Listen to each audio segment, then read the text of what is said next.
শুরু করছি আল্লাহর নামে, যিনি পরম করুণাময়, অতি দয়ালু। অধ্যায় ৬। হায়। হাদিস নাম্বার 290-326 সমান মোট 37টি হাদিস। পরিচ্ছদ 203। হায়ের ইতিকথা। নবী সাল্লাল্লাহু আলাইহি ওয়াসাল্লাম বলেন, এটি এমন একটি বিষয় যা আল্লাহ তাআলা আদমকন্যাদের জন্য নির্ধারণ করে দিয়েছেন। কারো কারো মতে সর্বপ্রথম হায় শুরু হয় বনি ইসরায়েলি মহিলাদের। আবু আবদুল্লাহ বুখারী বলেন, নবী সাল্লাল্লাহু আলাইহি ওয়াসাল্লামের হাদিসই গ্রহণযোগ্য। আর আল্লাহ বাণী, লোকেরা তোমাকে হায় সম্পর্কে জিজ্ঞাসা করে, বল, তা অপবিত্রতা। সুতরাং হায় অবস্থায় স্ত্রীদের থেকে দূরে থাক। আর তারা পাক পবিত্র হওয়ার পূর্বে তাদের সাথে মিলিত হো না। তারা পাক পবিত্র হলে আল্লাহর নির্দেশ মোতাবিক তাদের কাছে যাও। নিশ্চয়ই আল্লাহ তওবাকারীদের ভালোবাসেন, তিনি পবিত্রতা রক্ষাকারীদেরও ভালোবাসেন। 222 290। আলী ইবনু আবদুল্লাহ আয়েশা থেকে বর্ণিত, তিনি বলেন, আমরা হজ্জ উদ্দেশ্যেই মদিনা থেকে বের হলাম। সারিফ নামক স্থানে পৌঁছার পর আমার হায় আসলো। রাসূল সাল্লাল্লাহু আলাইহি ওয়াসাল্লাম এসে আমাকে কাঁদতে দেখলেন এবং বললেন, কি হলো তোমার? তোমার হায় এসেছে। আমি বললাম, হ্যাঁ। তিনি বললেন, এ তো আল্লাহ তাআলাই আদমকন্যাদের জন্য নির্ধারণ করে দিয়েছেন। সুতরাং তুমি বায়তুল্লাহর তাওয়াফ ছাড়া হজ্জ বাকি সব কাজ করে যাও। আয়েশা বলেন, রাসূল সাল্লাল্লাহু আলাইহি ওয়াসাল্লাম তার স্ত্রীগণের পক্ষ থেকে গাভী কুরবানি করলেন। পরিচ্ছদ 204। হায়ের সময় স্বামীর মাথা ধুয়ে দেওয়া ও চুল আঁচড়িয়ে দেওয়া। 291। আব্দুল্লাহ ইবনু ইউসুফ আয়েশা থেকে বর্ণিত, তিনি বলেন, আমি হায় অবস্থায় রাসূল সাল্লাল্লাহু আলাইহি ওয়াসাল্লামের মাথা আঁচড়িয়ে দিতাম। 292। ইব্রাহিম ইবনু মুসা উরওয়া থেকে বর্ণিত, তাকে উরওয়াকে প্রশ্ন করা হয়েছিল যে, ঋতুবতী স্ত্রী কি স্বামীর খিদমত করতে পারে? অথবা গোসল ফরজ হওয়া অবস্থায় কি স্ত্রী স্বামীর নিকটবর্তী হতে পারে? উরওয়া জবাব দিলেন, এই সবই আমার কাছে সহজ। এ ধরনের সকল মহিলাই স্বামীর খিদমত করতে পারে। এ ব্যাপারে কারো অসুবিধা থাকার কথা নয়। আমাকে আয়েশা বলেছেন যে, তিনি হায়ের অবস্থায় রাসূল সাল্লাল্লাহু আলাইহি ওয়াসাল্লামের চুল আঁচড়ে দিতেন। আর রাসূল সাল্লাল্লাহু আলাইহি ওয়াসাল্লাম ইতিকাফ অবস্থায় মসজিদ থেকে তার আয়েশার হুজরার দিকে তার কাছে মাথাটা বাড়িয়ে দিতেন। তখন তিনি মাথার চুল আঁচড়াতেন, অথচ তিনি ছিলেন ঋতুবতী। পরিচ্ছদ 205। স্ত্রীর হায় অবস্থায় তার কোলে মাথা রেখে কুরআন তিলাওয়াত করা। আবু ওয়াইল তার ঋতুবতী দাসীকে আবু রাজিন এর কাছে পাঠাতেন, আর দাসী জুলদানে পেঁচিয়ে কুরআন শরীফ নিয়ে আসত। 293। আবু নুআয়ম আয়েশা থেকে বর্ণিত, তিনি বলেন, রাসূল সাল্লাল্লাহু আলাইহি ওয়াসাল্লাম আমার কোলে হেলান দিয়ে কুরআন তিলাওয়াত করতেন। আর তখন আমি হায়ের অবস্থায় ছিলাম। পরিচ্ছদ 206। নিফাসকে হায় বলা। 294। মক্কি ইবনু ইব্রাহিম উম্মে সালামা থেকে বর্ণিত, তিনি বলেন, আমি রাসূল সাল্লাল্লাহু আলাইহি ওয়াসাল্লামের সঙ্গে একই চাদরের নিচে শুয়েছিলাম। হঠাৎ আমার হায় দেখা দিলে আমি চুপি চুপি বেরিয়ে গিয়ে হায়ের কাপড় পরে নিলাম। তিনি বললেন, তোমার কি নিফাস দেখা দিয়েছে? আমি বললাম, হ্যাঁ। তখন তিনি আমাকে ডাকলেন। আমি তার সঙ্গে চাদরের ভিতর শুয়ে পড়লাম। পরিচ্ছদ 207। হায় অবস্থায় স্ত্রীর সাথে মেলামেশা করা। 295। কাবিসা আয়েশা থেকে বর্ণিত, তিনি বলেন, আমি ও রাসূল সাল্লাল্লাহু আলাইহি ওয়াসাল্লাম জানবাত অবস্থায় একই পাত্র থেকে পানি নিয়ে গোসল করতাম এবং তিনি আমাকে নির্দেশ দিলে আমি ইয়ার পরে নিতাম, আর আমার হায় অবস্থায় তিনি আমার সাথে মিশামিশি করে শুইতেন। তাছাড়া তিনি ইতিকাফ অবস্থায় মাথা বের করে দিতেন, আর আমি হায় অবস্থায় মাথা ধুয়ে দিতাম। পরিচ্ছদ 207। হায় অবস্থায় স্ত্রীর সাথে মেলামেশা করা। 295। কাবিসা আয়েশা থেকে বর্ণিত, তিনি বলেন, আমি ও রাসূল সাল্লাল্লাহু আলাইহি ওয়াসাল্লাম জানবাত অবস্থায় একই পাত্র থেকে পানি নিয়ে গোসল করতাম এবং তিনি আমাকে নির্দেশ দিলে আমি ইয়ার পরে নিতাম, আর আমার হায় অবস্থায় তিনি আমার সাথে মিশামিশি করে শুইতেন। তাছাড়া তিনি ইতিকাফ অবস্থায় মাথা বের করে দিতেন, আর আমি হায় অবস্থায় মাথা ধুয়ে দিতাম। 296। ইসমাইল ইবনু খলিল আয়েশা থেকে বর্ণিত, তিনি বলেন, আমাদের কেউ হায় অবস্থায় থাকলে রাসূল সাল্লাল্লাহু আলাইহি ওয়াসাল্লাম তার সাথে মিশামিশি করতে চাইলে তাকে হায়ের ইয়ার পরার নির্দেশ দিতেন। তারপর তার সাথে মিশামিশি করতেন। তাছাড়া তিনি ইতিকাফ অবস্থায় মাথা বের করে দিতেন, আর আমি হায় অবস্থায় মাথা ধুয়ে দিতাম। 297। ইসমাইল ইবনু খলিল আয়েশা থেকে বর্ণিত, তিনি বলেন, আমাদের কেউ হায় অবস্থায় থাকলে রাসূল সাল্লাল্লাহু আলাইহি ওয়াসাল্লাম তার সাথে মিশামিশি করতে চাইলে তাকে হায়ের ইয়ার পরার নির্দেশ দিতেন। তারপর তার সাথে মিশামিশি করতেন। তিনি আয়েশা বলেন তোমাদের মধ্যে রাসূল সাল্লাল্লাহু আলাইহি ওয়াসাল্লামের মতো কাম প্রবৃত্তি দমন করার শক্তি রাখে কে? খালিদ ও জারির সাইবানী থেকে এই হাদিসের অনুরূপ বর্ণনা করেছেন। 297 আবু নুমান মায়মুনা থেকে বর্ণিত, তিনি বলেন রাসূল সাল্লাল্লাহু আলাইহি ওয়াসাল্লাম তার কোন স্ত্রীর সাথে হায় অবস্থায় মিশামিশি করতে চাইলে তাকে ইয়ার পড়তে বলতেন। সাইবানী থেকে সুফিয়ান বর্ণনা করেছেন। পরিচ্ছদ 208 হায় অবস্থায় শৌন ছেড়ে দেওয়া। 298 সাঈদ ইবনু আবু মারয়াম আবু সাঈদ খুদরি থেকে বর্ণিত, একবার ঈদুল আজহা বা ঈদুল ফিতরের সালাত নামাজ আদায়ের জন্য রাসূল সাল্লাল্লাহু আলাইহি ওয়াসাল্লাম ঈদগাহের দিকে যাচ্ছিলেন। তিনি মহিলাদের পাশ দিয়ে যাওয়ার সময় বললেন, হে মহিলা সমাজ, তোমরা সাদকা করতে থাক, কারণ আমি দেখেছি জাহান্নামের অধিবাসীদের মধ্যে তোমরাই অধিক। তারা আরো করলেন, কি কারণে ইয়া রাসূল সাল্লাল্লাহু আলাইহি ওয়াসাল্লাম? তিনি বললেন, তোমরা অধিক পরিমাণে অভিশাপ দিয়ে থাক আর স্বামীর নাশকরি করে থাক। বুদ্ধি ও দিনের ব্যাপারে ত্রুটি থাকা সত্ত্বেও একজন সদাসতর্ক ব্যক্তির বুদ্ধি হরণে তোমাদের চাইতে পারদর্শী আমি আর কাউকে দেখিনি। তারা বললেন, আমাদের দিন ও বুদ্ধির ত্রুটি কোথায় ইয়া রাসূল সাল্লাল্লাহু আলাইহি ওয়াসাল্লাম? একজন মহিলার সাক্ষ্য কি একজন পুরুষের সাক্ষ্যের অর্ধেক নয়? তারা উত্তর দিলেন, হ্যাঁ। তখন তিনি বললেন, এ হচ্ছে তাদের বুদ্ধির ত্রুটি।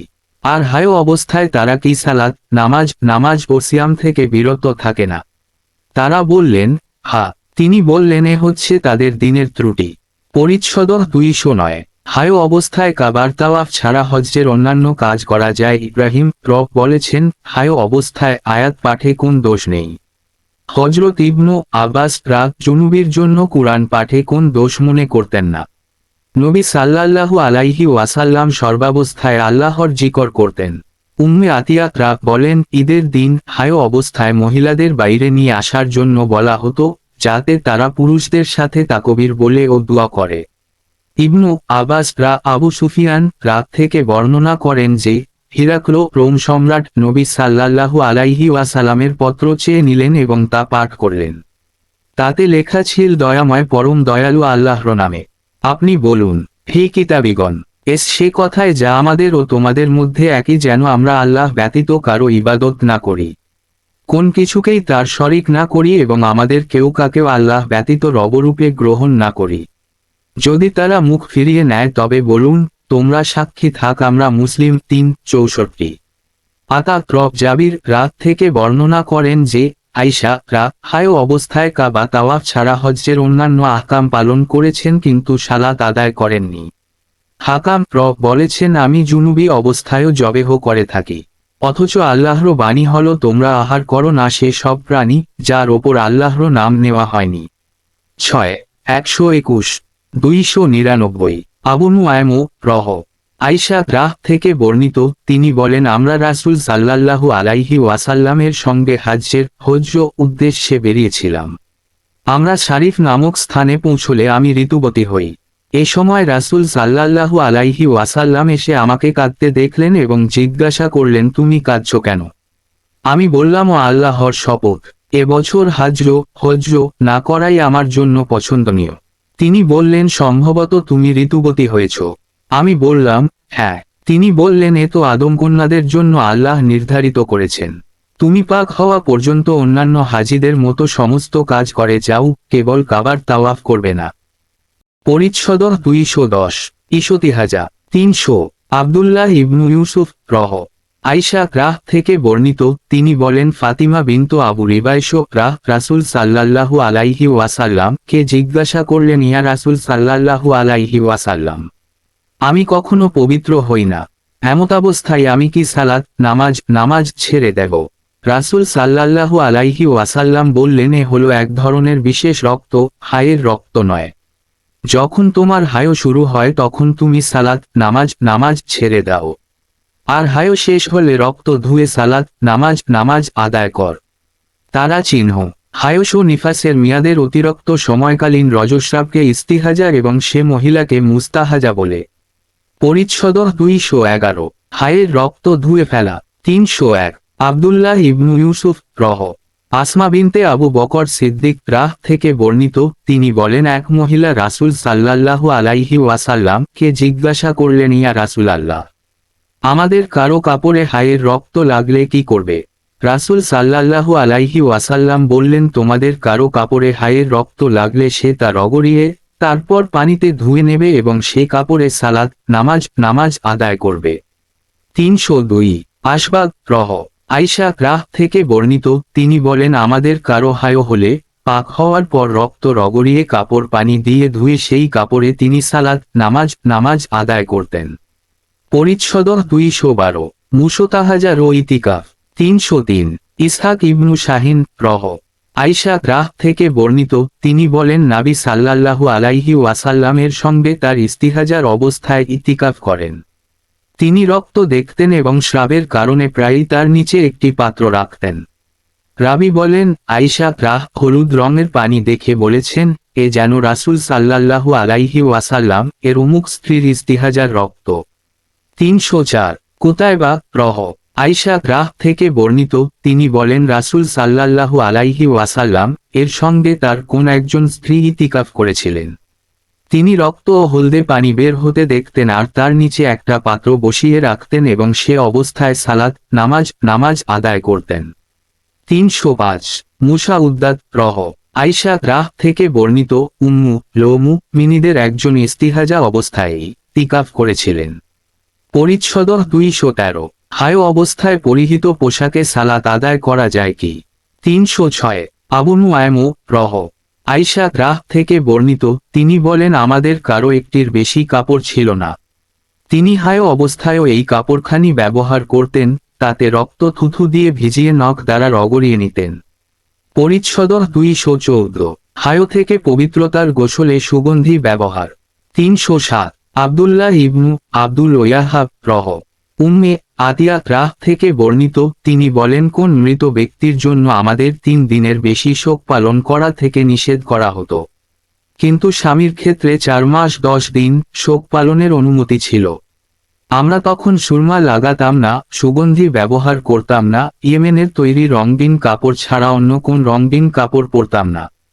তবে হায় থেকে পবিত্রতার গোসলে আজফারের খুশবু মিশ্রিত বস্ত্রখণ্ড ব্যবহারের অনুমতি ছিল, আর আমাদের জানাজার পেছনে যাওয়া নিষিদ্ধ ছিল।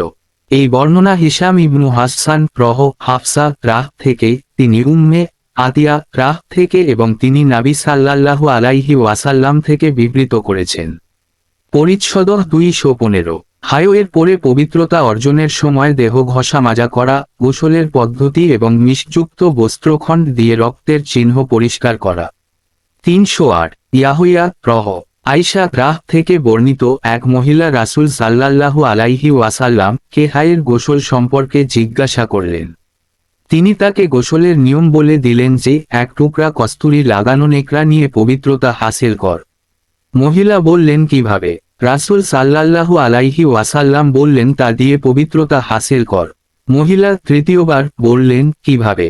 রাসূল সাল্লাল্লাহু আলাইহি ওয়াসাল্লাম বললেন সুবহানাল্লাহ, তা দিয়ে পবিত্রতা হাসিল কর। আয়শা রাহ বলেন তখন আমি তাকে টেনে আমার কাছে নিয়ে আসলাম এবং বললাম ও তা দিয়ে রক্তের চিহ্ন বিশেষভাবে মুছে ফেল। পরিচ্ছদ 216 হায়ের গোসলের বিবরণ। 309 মুসলিম রহ আয়শা রাহ থেকে বর্ণিত যে একজন আনসারী মহিলা রাসূল সাল্লাল্লাহু আলাইহি ওয়াসাল্লামকে জিজ্ঞাসা করলেন আমি কিভাবে হায়ের গোসল করব। রাসূল সাল্লাল্লাহু আলাইহি ওয়াসাল্লাম বললেন এক টুকরা কস্তুরীযুক্ত নেকড়া লও এবং 3 বার ধুয়ে নাও। নবী সাল্লাল্লাহু আলাইহি ওয়াসাল্লাম এরপর লজ্জাবশত অন্যদিকে মুখ ফিরিয়ে নিলেন এবং বললেন তা দিয়ে তুমি পবিত্র হও। আয়শা রাহ বলেন আমি তাকে নিজের দিকে টেনে নিলাম, তারপর তাকে রাসূল সাল্লাল্লাহু আলাইহি ওয়াসাল্লাম এর কথার মর্ম বুঝিয়ে দিলাম। পরিচ্ছদ 217 হায়ের গোসলের সময় চুল আঁচড়ানো। 310 মুসা ইবনু ইসমাইল রহ আয়শা রাহ থেকে বর্ণিত, তিনি বলেন আমি রাসূল সাল্লাল্লাহু আলাইহি ওয়াসাল্লামের সঙ্গে বিদায় হজ্জের ইহরাম বেঁধেছিলাম। আমিও তাদেরই একজন ছিলাম যারা তামাত্তুর একই সফরে হজ্জ ও উমরা করা নিয়ত করেছিল এবং কুরবানির পশু নেয়নি। তিনি বলেন তার হায়াজ শুরু হয় আর আরফা এর রাত পর্যন্ত তিনি পাক হননি। আয়েশা রাহ বলেন আমি বললাম ইয়া রাসূল সাল্লাল্লাহু আলাইহি ওয়াসাল্লাম, আজ তো আরাফার রাত, আর আমি হজ্জ সঙ্গে উমরারও নিয়ত করেছি। রাসূল সাল্লাল্লাহু আলাইহি ওয়াসাল্লাম তাকে বললেন, মাথার বেনি খুলে ফেল, চুল আঁচড়াও আর উমরা থেকে বিরত থাক। আমি তাই করলাম। হজ্জ সমাধা করার পর রাসূল সাল্লাল্লাহু আলাইহি ওয়াসাল্লাম আব্দুর রহমান রাহকে হাসবায় অবস্থানের রাতে আমাকে উমরা করানোর নির্দেশ দিলেন। তিনি তানিম থেকে আমাকে উমরা করালেন, যেখান থেকে আমি উমরার ইহরাম বেঁধেছিলাম। পরিচ্ছদ 218। হায়ের গোসলে চুল খোলা। 311। উবায়দ ইবনু ইসমাইল আয়েশা রাহ থেকে বর্ণিত, তিনি বলেন, আমরা জিলহজ্জ মাসের চাঁদ দেখার সময় নিকটবর্তী হলে বেরিয়ে পড়লাম। রাসূল সাল্লাল্লাহু আলাইহি ওয়াসাল্লাম বললেন, যে উমরার ইহরাম বাঁধতে চায় সে তা করতে পারে, কারণ আমি সাথে কুরবানির পশু না আনলে উমরার ইহরামই বাঁধতাম। তারপর কেউ উমরার ইহরাম বাঁধলেন, আর কেউ হজ্জ ইহরাম বাঁধলেন। আমি ছিলাম উমরার ইহরামকারীদের মধ্যে। আরাফার দিনে আমি ঋতুবতী ছিলাম। আমি নবী সাল্লাল্লাহু আলাইহি ওয়াসাল্লাম এর কাছে আমার অসুবিধার কথা বললাম। তিনি বললেন, তোমার উমরা ছেড়ে দাও, মাথার বেনি খুলে চুল আঁচড়াও, আর হজ্জ ইহরাম বাঁধ। আমি তাই করলাম। হাসবা নামক স্থানে অবস্থানের রাতে নবী সাল্লাল্লাহু আলাইহি ওয়াসাল্লাম আমার সাথে আমার ভাই আব্দুর রহমান ইবনু আবু বকর রাহকে পাঠালেন। আমি তানিমের দিকে বের হলাম। সেখানে পূর্বের উমরার পরিবর্তে ইহরাম বাঁধলাম। হিশাম বলেন, এসব কারণে কোন দম, কুরবানি, সাউম, প্রজা, সিয়াম বা সাদকা দিতে হয়নি। পরিচ্ছদ 219। আল্লাহর বাণী, পূর্ণাকৃতি ও অপূর্ণাকৃতি গোশতপিণ্ড 2 বিসর্গ 5 প্রসঙ্গে।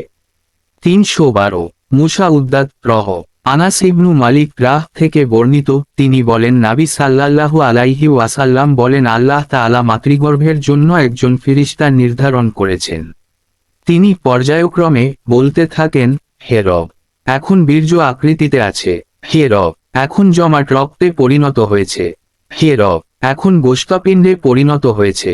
এরপর আল্লাহ তাআলা যখন সৃষ্টি পূর্ণ করতে চান, তখন জিজ্ঞাসা করেন, পুরুষ না স্ত্রী, সৌভাগ্যবান না দুর্ভাগারিও, বয়স কত? রাসূল সাল্লাল্লাহু আলাইহি ওয়াসাল্লাম বলেছেন, তার মাতৃগর্ভে থাকতেই তা লিখে দেওয়া হয়। পরিচ্ছদ 220। ঋতুবতী কিভাবে হজ্জ ও উমরার ইহরাম বাঁধবে? 313। ইয়াহইয়া ইবনু বুকাইর আয়েশা রাহ থেকে বর্ণিত, তিনি বলেন, আমরা রাসূল সাল্লাল্লাহু আলাইহি ওয়াসাল্লাম এর সঙ্গে বিদায় হজ্জ সময় বের হয়েছিলাম। আমাদের কেউ ইহরাম বেঁধেছিল উমরার, আর কেউ ইহরাম বেঁধেছিল হজ্জ। আমরা মক্কায় এসে পৌঁছালে রাসূল সাল্লাল্লাহু আলাইহি ওয়াসাল্লাম বললেন, যারা উমরার ইহরাম বেঁধেছে কিন্তু কুরবানির পশু সাথে আনেনি, তারা যেন ইহরাম খুলে ফেলে। আর যারা উমরার ইহরাম বেঁধেছে ও কুরবানির পশু সাথে এনেছে, তারা যেন কুরবানি করা পর্যন্ত ইহরাম না খুলে। আর যারা হজ্জ ইহরাম বেঁধেছে, তারা যেন হজ্জ পূর্ণ করে।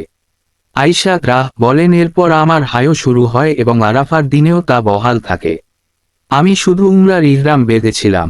রাসূল সাল্লাল্লাহু আলাইহি ওয়াসাল্লাম আমাকে মাথার বেনি খোলার, চুল আঁচড়িয়ে নেওয়ার এবং উমরার ইহরাম ছেড়ে হজ্জ ইহরাম বাঁধার নির্দেশ দিলেন। আমি তাই করলাম। পরে হজ্জ সমাধা করলাম। এরপর আব্দুর রহমান ইবনু আবু বকর রাহকে আমার সাথে পাঠালেন। তিনি আমাকে তানিম থেকে আমার আগের পরিত্যক্ত উমরার পরিবর্তে উমরা করতে নির্দেশ দিলেন। পরিচ্ছদ 221। পরিচ্ছদ 221। হায় শুরু ও শেষ হওয়া স্ত্রীকেরা আয়েশা এর কাছে কৌটায় করে তুলা পাঠাত। তাতে হলুদ রং দেখলে আয়েশা বলতেন, তাড়াহুড়া করো না, সাদা পরিষ্কার দেখা পর্যন্ত অপেক্ষা কর। এ দ্বারা তিনি হায় থেকে পবিত্রতা বোঝাতেন। জায়েদ ইবন সাবিত এর কন্যার কাছে সংবাদ এলো যে, স্ত্রীকেরা রাতের অন্ধকারে প্রদীপ চেয়ে নিয়ে হায় থেকে পাক হলো কিনা তা দেখতেন। তিনি বললেন, স্ত্রীকেরা পূর্বে এমনটি করতেন না। তিনি তাদের দোষারোপ করেন। 314। আব্দুল্লাহ ইবনু মুহাম্মদ আয়েশা রাহ থেকে বর্ণিত, তিনি বলেন, ফাতিমা বিনতে আবু হুরাইশ এর ইস্তিহাজা হতো। তিনি এ বিষয়ে নবী সাল্লাল্লাহু আলাইহি ওয়াসাল্লামকে জিজ্ঞাসা করলেন। রাসূল সাল্লাল্লাহু আলাইহি ওয়াসাল্লাম বললেন, এ হচ্ছে রগের রক্ত, হায়ের রক্ত নয়। সুতরাং হায় শুরু হলে সালাত নামাজ ছেড়ে দেবে। আর হায় শেষ হলে গোসল করে সালাত নামাজ আদায় করবে। পরিচ্ছদ 222। হায়কালীন সালাতের কাজা নেই। জাবির ইবন আব্দুল্লাহ ও আবু সাঈদ খুদরি নবী থেকে বর্ণনা করেন যে স্ত্রীলোক হায়কালীন সময় সালাত ছেড়ে দেবে। 315। মুসা ইবনু ইসমাইল মুআজা থেকে বর্ণিত এক মহিলা আয়েশা কে বললেন, আমাদের জন্য হায়কালীন কাজা সালাত নামাজ পবিত্র হওয়ার পর আদায় করলে চলবে কিনা। আয়েশা বললেন, তুমি কি হারুরিয়া খারেজিদের একটি দল ঋতুবতীর জন্য সালাত নামাজ এর কাজা ওয়াজিব মনে করত। আমরা রাসূল সাল্লাল্লাহু আলাইহি ওয়াসাল্লামের সময়ে ঋতুবতী হতাম, কিন্তু আমাদের সালাত নামাজ কাজার নির্দেশ দিতেন না, অথবা তিনি আয়েশা বলেন আমরা তা কাজা করতাম না। পরিচ্ছদ 223। ঋতুবতী মহিলার সঙ্গে হায়ের কাপড় পরিহিত অবস্থায় একত্রে শয়ন।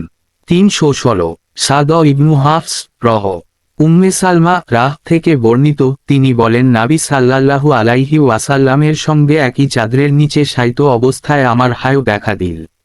তখন আমি চুপিসারে বেরিয়ে এসে হায়ের কাপড় পরে নিলাম। রাসূল সাল্লাল্লাহু আলাইহি ওয়াসাল্লাম আমাকে বললেন, তোমার কি হায় শুরু হয়েছে? আমি বললাম, অহা। তখন তিনি আমাকে ডেকে নিয়ে তার চাদরের নিচে স্থান দিলেন। বর্ণনাকারী জায়নাব বলেন, আমাকে উম্মে সালমা এও বলেছেন যে নবী সাল্লাল্লাহু আলাইহি ওয়াসাল্লাম রোজা রাখা অবস্থায় তাকে চুমু খেতেন। উম্মে সালমা আরও বলেন, আমি ও রাসূল সাল্লাল্লাহু আলাইহি ওয়াসাল্লাম একই পাত্র থেকে পানি নিয়ে জানাবাতের গোসল করতাম। পরিচ্ছদ 224। হায়ের জন্য স্বতন্ত্র কাপড় পরিধান করা। 317। আজ ইবনু ফাজাল উম্মে সালমা থেকে বর্ণিত, তিনি বলেন, এক সময় আমি ও রাসূল সাল্লাল্লাহু আলাইহি ওয়াসাল্লাম একই চাদরের নিচে শুয়েছিলাম। আমার হায় শুরু হলো, তখন আমি চুপিসারে বেরিয়ে এসে হায়ের কাপড় পরে নিলাম। রাসূল সাল্লাল্লাহু আলাইহি ওয়াসাল্লাম আমাকে বললেন, তোমার কি হায় আরম্ভ হয়েছে? আমি বললাম, হ্যাঁ। তিনি আমাকে ডেকে নিলেন এবং আমি তার সঙ্গে একই চাদরের নিচে শুয়ে পড়লাম। পরিচ্ছদ 225। ঋতুবতী মহিলাদের উভয় ঈদ ও মুসলমানদের দুয়ার সমাবেশে উপস্থিত হওয়া এবং ঈদগাহ থেকে দূরে অবস্থান করা। 318। মুহাম্মদ ইবনু সালামা হাফসা থেকে বর্ণিত, তিনি বলেন, আমরা আমাদের যুবতীদের ঈদের সালাতে নামায়ে বের হতে নিষেধ করতাম। এক মহিলা বনু খালাফের মহলে এসে পৌঁছালেন এবং তিনি তার বোন থেকে বর্ণনা করলেন। তার ভগ্নিপতি রাসূল সাল্লাল্লাহু আলাইহি ওয়াসাল্লামের সঙ্গে 12টি গাজওয়ায় অংশগ্রহণ করেছিলেন। তিনি বলেন, আমার বোনও তার 6টি গাজওয়ায় শরিক ছিল। সেই বোন বলেন, আমাদের কারো ওড়না না থাকার কারণে বের না হলে কোন অসুবিধা আছে কি? রাসূল সাল্লাল্লাহু আলাইহি ওয়াসাল্লাম বললেন, তার সাথীর ওড়না তাকে পরিয়ে দেবে, যাতে সে ভালো মজলিস ও মুমিনদের শরিক হতে পারে।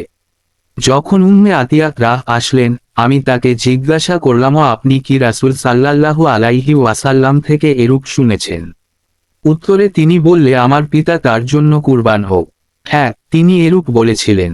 রাসূল সাল্লাল্লাহু আলাইহি ওয়াসাল্লামের কথা আলোচিত হলেই তিনি বলতেন, আমার পিতা তার জন্য কুরবান হোক। আমি রাসূল সাল্লাল্লাহু আলাইহি ওয়াসাল্লামকে বলতে শুনেছি যে যুবতী ঋতুবতী মহিলা ঈদগাহ থেকে দূরে থাকবে। হাফসা বলেন, আমি জিজ্ঞাসা করলাম, ও ঋতুবতীও কি বেরুবে? তিনি বলেন, সে কি আরাফাতের ও অমুক স্থানে উপস্থিত হবে না। পরিচ্ছদ 226। একই মাসে 3 হায় হলে সম্ভাব্য হায় ও গর্ভধারণের ব্যাপারে স্ত্রীলিকর কথা গ্রহণযোগ্য, কারণ আল্লাহর ঘোষণা রয়েছে, মহিলাদের গর্ভে আল্লাহ যা সৃষ্টি করেছেন সে বিষয়টি গোপন করা তাদের পক্ষে বৈধ নয়। 2:228 হযরত আলী ও গুরাইহ থেকে বর্ণিত, যদি মহিলার নিজ পরিবারের দিনদার কেউ সাক্ষ্য দেয় যে এ মহিলা মাসে 3 বার ঋতুবতী হয়েছে, তবে তার কথা গ্রহণযোগ্য হবে। আতা বলেন, মহিলার হায়ের দিন গণনা করা হবে তার পূর্ব অভ্যাস অনুযায়ী। ইব্রাহিম ও অনুরূপ বলেন। আতা আরও বলেন, হায় 1 দিন থেকে 15 দিন পর্যন্ত হতে পারে। তারা চিহ্ন মুতামির তার পিতা থেকে বর্ণনা করেন, তিনি বলেছেন, আমি ইবন শিরিন কে এমন মহিলা সম্পর্কে জিজ্ঞাসা করলাম যে তার পূর্ব অভ্যাস অনুযায়ী হায়ের 5 দিন পূর্ণ হওয়ার পরও রক্ত দেখে। তিনি জবাবে বললেন, এ ব্যাপারে মহিলারা ভালো জানে। 319।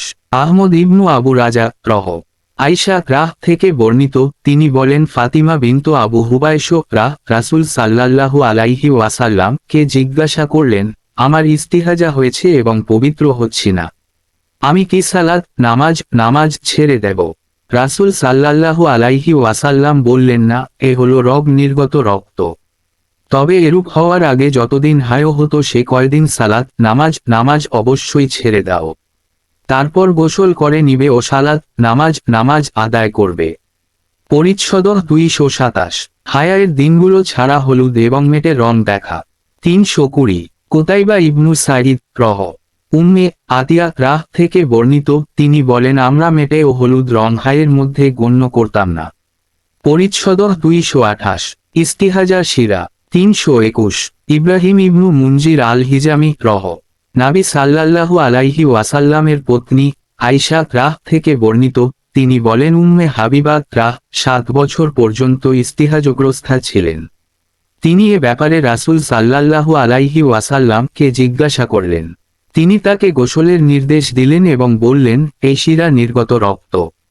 এরপর উম্মে হাবিবা রাহ প্রতি সালাত নামাজ এর জন্য গোসল করতেন। পরিচ্ছদ 229। তাওয়াফে জিয়ারতের পর স্ত্রীলোকের হায় শুরু হলে। 322। আব্দুল্লাহ ইবনু ইউসুফ রাসূল সাল্লাল্লাহু আলাইহি ওয়াসাল্লাম এর পত্নী আয়েশা রাহ থেকে বর্ণিত, তিনি রাসূল সাল্লাল্লাহু আলাইহি ওয়াসাল্লাম কে জিজ্ঞাসা করলেন, ইয়া রাসূলাল্লাহ, সাফিয়া বিনত হুজাইয়ের হায় শুরু হয়েছে। তিনি বললেন, সে তো তোমাদেরকে আটকিয়ে রাখবে, সে কি তোমাদের সঙ্গে তাওয়াফে জিয়ারত করেনি? তার জবাব দিলেন, হা করেছেন। তিনি বললেন, তাহলে বের হও। 323। মুআল্লা ইবনু আসাদ আব্দুল্লাহ ইবনু আব্বাস রাহ থেকে বর্ণিত, তিনি বলেন, তাওয়াফে জিয়ারতের পর মহিলার হায় হলে তার চলে যাওয়ার অনুমতি রয়েছে। এর আগে ইবনু উমর রাহ বলতেন সে যেতে পারবে না, তারপর তাকে বলতে শুনেছি যে সে যেতে পারে, কারণ রাসূল সাল্লাল্লাহু আলাইহি ওয়াসাল্লাম তাদের জন্য যাওয়ার অনুমতি দিয়েছেন। পরিচ্ছদ 230। ইস্তিহাজগ্রস্তা নারীর পবিত্রতা দেখা।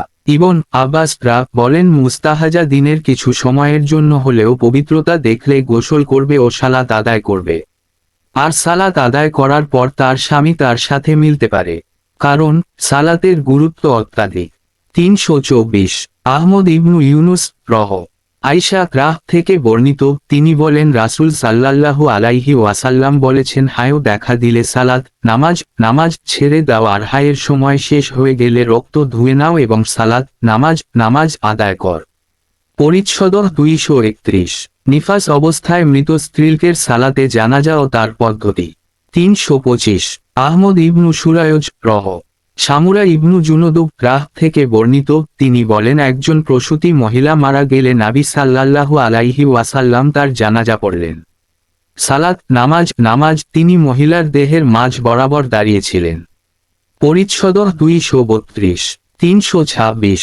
হাসান ইবনু মুদরিক আব্দুল্লাহ ইবনু সাদ্দাত রাহ থেকে বর্ণিত, তিনি বলেন আমি আমার খালা নবী সাল্লাল্লাহু আলাইহি ওয়াসাল্লাম এর পত্নী মায়মুনা রাহ থেকে শুনেছি যে তিনি হায় অবস্থায় সালাত নামাজ আদায় করতেন না, তখন তিনি রাসূল সাল্লাল্লাহু আলাইহি ওয়াসাল্লামের সিজদার জায়গায় সোজাসুজি শুয়ে থাকতেন।